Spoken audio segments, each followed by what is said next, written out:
Hi guys, welcome to Everybody Arts. I'm Mr. Matt, and this week we're actually going to show you how to do a paper mosaic. Last time we were together, I showed you how to do a traditional mosaic with glass tiles and grout and a special kind of glue, all those kinds of things. But with paper mosaic, obviously all you need are a couple of things. You need scissors, you need a glue stick, and you need construction paper, and that's it.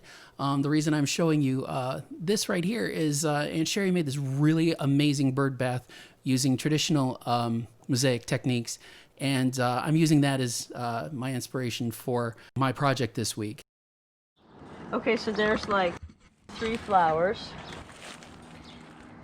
and then the stem, and then a little mountain, and then here's the sunset right here, and then grass. Cute. Thank you. I really liked it, and I wanted to try to do that on paper to show you guys how to do it. And I would suggest probably trying something a little bit smaller, like drawing a square on a piece of construction paper about 6 inches by 6 inches. That would be a good size to start with.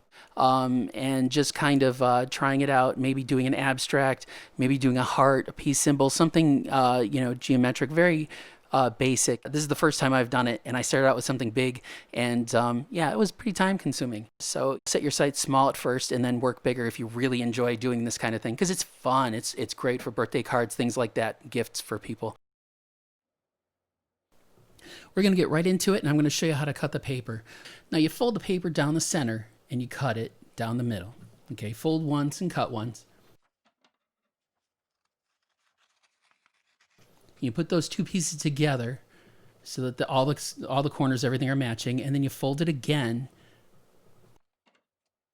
cut down the center again. Now you take all those pieces of paper and you make sure the corners match up to each other.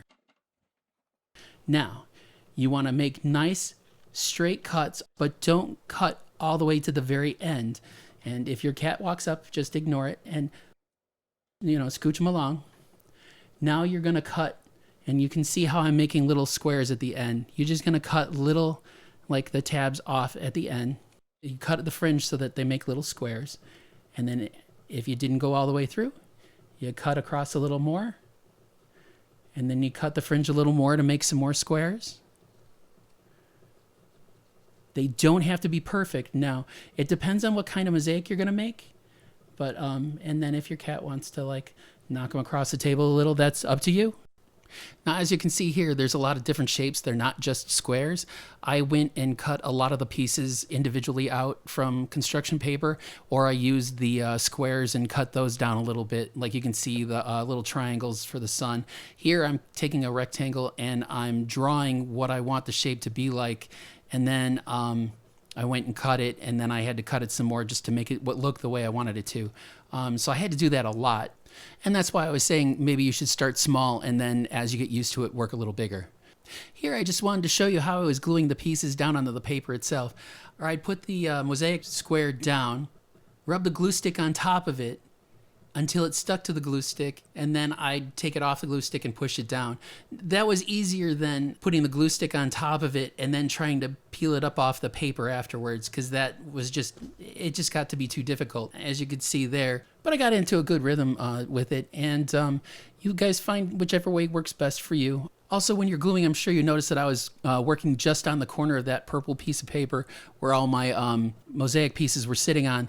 Always make sure you have a clean piece of paper or a scrap piece of paper to do all your gluing on top of. You don't want to do it right next to all your pieces or on the actual mosaic itself, because it's just going to get messy. Here's the actual final step right before I get ready to glue anything down.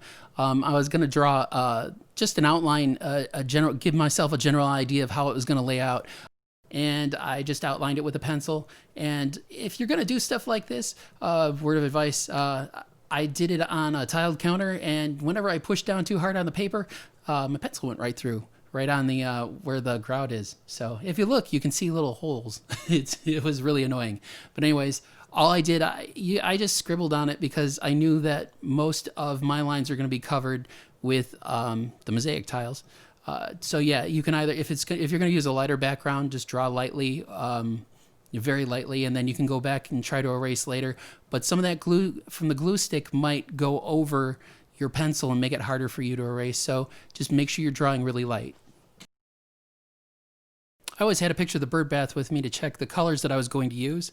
Yeah, I needed my rough sketch. I think that helped me out as far as figuring out the size of the area that I was putting the mosaic pieces into. Right now, I'm gonna just, I kind of animated the process of me putting the tiles down on the paper because I just thought it'd be a lot more fun. It was a lot more work at the end of this, but it's kind of fun to watch.